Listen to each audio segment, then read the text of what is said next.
स्वागत आहे तुमचं आपल्या YouTube चॅनलमध्ये। तर पीएम किसान योजना तसेच नमो शेतकरी महासन्मान निधी योजना 3000 प्लस 3000 रुपये मिळणार, म्हणजेच एकंदरीत 6000 रुपये मिळणार। ते कसे सविस्तर माहिती आपण या व्हिडिओच्या माध्यमातून जाणून घेणार आहोत।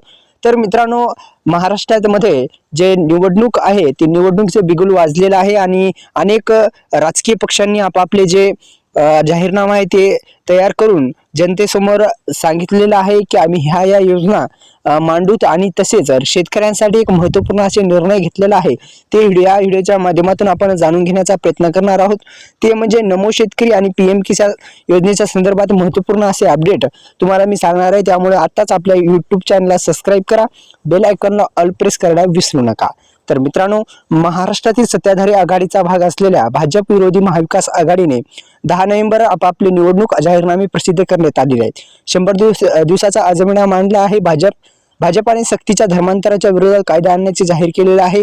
अशाच प्रकारे नवीन ज्या योजना आहेत त्या योजनांमध्येच सुरुवातीला महिलांसाठी एक आर्थिक जे सुरक्षेचे आश्वासन ते देण्यात आलेलं आहे। दुसरं म्हणजे जाहीरनामा शेतकऱ्यांसाठी काय देण्यात आले आहे ते आपण आता समजून घेऊ। तर मित्रांनो, लक्षात घ्या की काय काय सांगण्यात आलेले आपण सविस्तर माहिती आता जाणून घेऊ। तर किसान म्हणजे पीएम किसान योजनेच्या अंतर्गत शेतकऱ्यांना आता दरवर्षी 15,000 रुपये देणार असल्याची भाजपाने आपल्या जाहीरनाम्यात म्हटले आहे। सुरुवातीस काय म्हटलेलं आहे लक्षात घ्या।